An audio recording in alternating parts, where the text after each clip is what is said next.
नमस्ते दोस्तों, आज मैं अपना एक्सपीरियंस शेयर करने वाला हूँ प्रकाश नेत्रालय के साथ। मैंने प्रकाश नेत्रालय के बारे में यूट्यूब पे देखा था।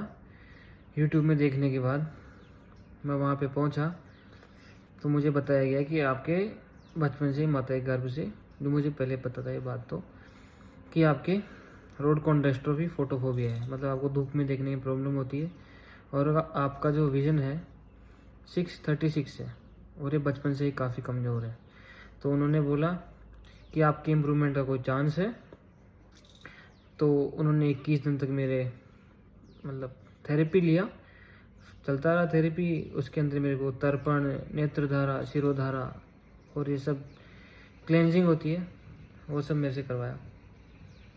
बॉडी क्लेंजिंग होती है क्योंकि आयुर्वेदिक में कोई भी थेरेपी लेने से पहले आपका बॉडी को डिटॉक्स किया जाता है, उसके बाद थेरेपी दी जाती है। तो उन्होंने मेरे को 2-3 दिन तो शुरू में बॉडी को डिटॉक्स किया, फिर तर्पण, नेत्रधारा, शिरोधारा, इन सब से थेरेपी शुरू की।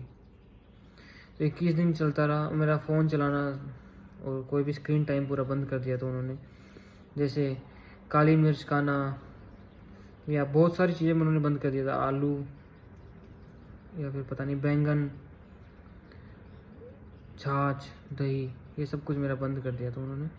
तो मैंने 21 दिन तक ये अच्छे से पालन किया और जब 21 दिन बाद में मेरा रिज़ल्ट आया तो मैंने चेक किया तो मेरा विज़न तो वो का वही था, कोई फ़र्क नहीं आया था।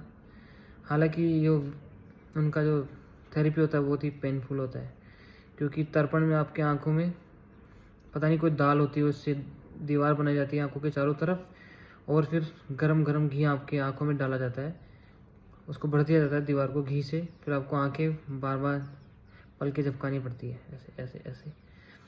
इसके अलावा शिरोधारा में आपको लिटा दिया जाता है और गरम तेल एक हांडी में भर दिया जाता है और उस हांडी में छेद करके उस हांडी को हिलाया जाता है तो वो धार आपके लाट पे गिरती रहती है, उसे बोलते हैं शिरोधारा। उसमें भी काफ़ी प्रॉब्लम होती है, मतलब जलता हुआ चीज़ डालते हैं तो। और नेत्रधारा में पता नहीं कोई जड़ी बूटियाँ होती है, अश्वगंधा, मुलेठी, मैं उसका नाम भूल गया। तो उसको डालते हैं जब आँखों में, बार बार वो आँखों में डालते हैं, दूसरे गिलास में उसको भरते हैं, फिर से उसको आँखों में डालते हैं। तो ये 10-20 बार किया जाता है, उसमें भी काफ़ी पेन होता है। तो वो मेरा किया था उन लोगों ने।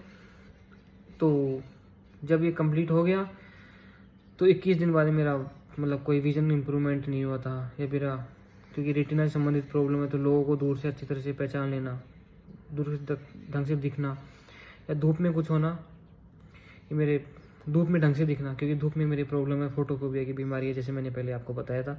तो ऐसा कुछ नहीं हुआ। हाँ, मैं बोल सकता हूँ कि धूप में मेरे 5%, ये 5 से 10% फ़र्क पड़ा मेरे देखने में। लेकिन ये प्रोसेस काफ़ी पेनफुल थी। इसके अलावा मैंने उनकी 3 महीने तक दवाइयाँ भी ली थी घर पे। आँख में वो एक घी पानी में गर्म करके डेली रात को आपको आँखों में डालना पड़ता है और एक घी आता है, उसको आपको दूध में मिला के पीना होता है। और भी कई दवाई थी, जैसे शिव शक्ति दवाई का नाम था और एक अमृतम घी था, शुद्ध गाय का देसी घी होता है वो। तो ये सब मैंने लिया था। तो उससे मेरी आंखों में इम्प्रूवमेंट कुछ नहीं आया। बोल सकते हैं कि धूप में देखने में मेरे 5% फ़र्क पड़ा होगा। लेकिन उसका डिसएडवांटेज ये हुआ कि फिर मेरी आंखों में पेन रहने लग गया कि जब मैं धूप में जाता हूँ तो मेरे को देखने में तो थोड़ा आसान होता है 5 से 10%, लेकिन मेरे पे पेन भी होने लग गया। तो उसका एडवांटेज और डिसएडवांटेज दोनों वो नील बटा, मतलब बराबर ही हुआ, उसका कोई फ़ायदा हुआ नहीं। इसके साथ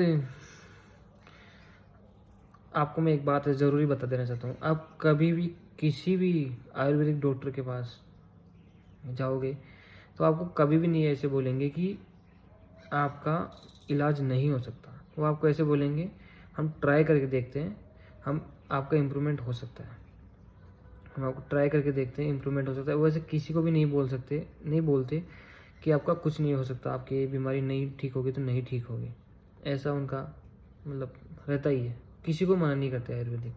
और ये मैंने और पेशेंट से बात की है जिन्होंने और आयुर्वेदिक डॉक्टर को दिखाया, उनका भी सेम एक्सपीरियंस यही है कि कोई भी आयुर्वेदिक डॉक्टर किसी को ऐसे नहीं बोलता कि आपका कुछ इम्प्रूवमेंट नहीं होगा या ट्रीटमेंट नहीं होगा। वो सबको ऐसे बोलते कुछ करके देखते, कुछ हो सकता है। अब आपकी मर्जी है, क्योंकि आपको ये प्रकाश नेत्रालय पे आप थेरेपी लेने आते हैं या सेशन लेने आते हैं तो आपको यहीं पे रुकना पड़ता है, किसी को 21 दिन या किसी को 51 डेज, जो भी इनका रहता है। तो आपको अगर कोई, जब मैंने ट्रीटमेंट लिया था तो लोग आंध्र प्रदेश से एक कपल आ रखा था, वो भी वहाँ पे रुका था।